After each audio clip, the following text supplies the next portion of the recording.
আজ একটি অত্যন্ত সুন্দর এবং গুরুত্বপূর্ণ বই আপনাদের সামনে নিতে পেরে আমি খুবই আনন্দিত হয়েছি।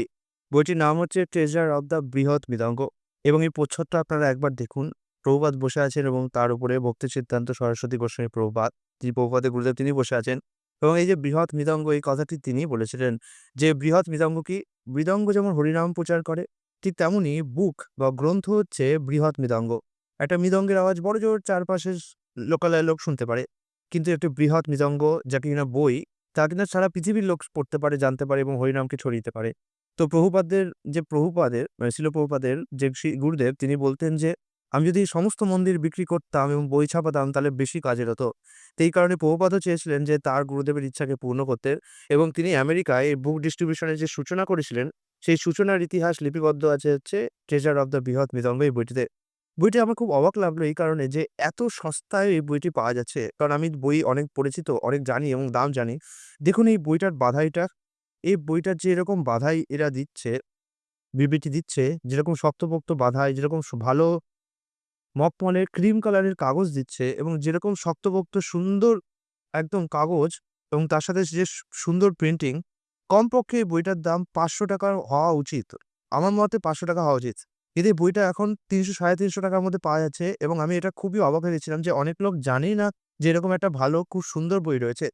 এই বইটা একটা দলিল। কারণ আপনারা দেখুন আমেরিকার এম ১ম কথা আমেরিকায় গিয়ে বুক ডিস্ট্রিবিউশন সোজা কথা ছিল না।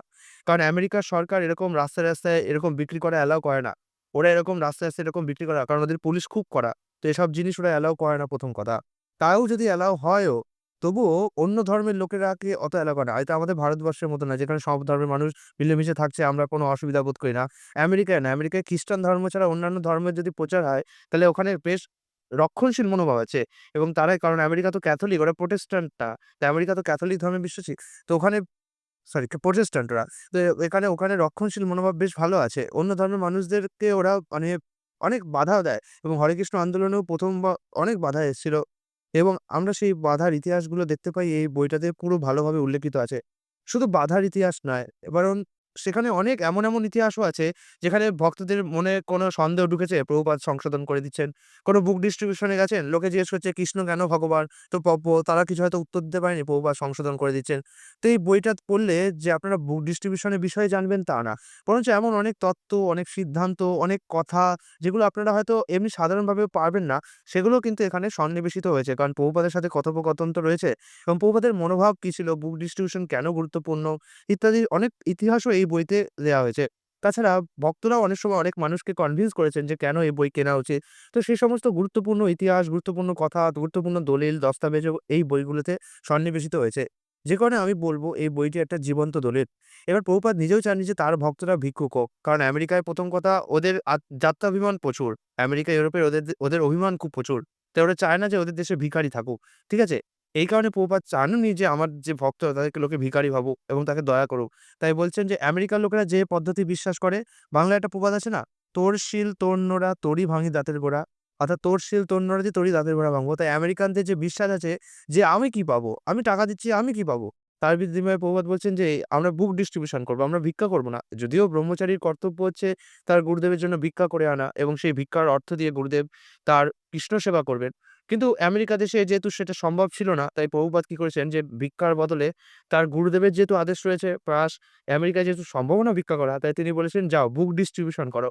তো এইভাবে সমস্ত বই ডিস্ট্রিবিউশন হতো, বই ছাপানো হতো এবং এইভাবে প্রচুর অর্থ আসতে লাগলো। অনেকে বলে যে ইসকন প্রচুর অর্থ বাইরে থেকে নিয়ে আসে বা বাইরে পাঠিয়ে দেয়, এরকম কিছু না। যা অর্থ আসে তা এই বুক ডিস্ট্রিবিউশন করেই আসে। কারণ ডোনেশন থেকে আর কতই বা অর্থ আসবে। আর ডোনেশন করার জন্য দরকার হচ্ছে বড়, বড় শিল্পপতিদের সাহায্য এবং আপনারা জানেন যে যারা বড়, বড় শিল্পপতি তারা খুব কমই ডোনেশন করে মন্দির ইয়েতে। খুব কম মানুষই আছে যারা টাকা-পয়সা হয়ে গেলে ভগবানকে কিছু দেওয়ার জন্য মনোবাঞ্ছা করে।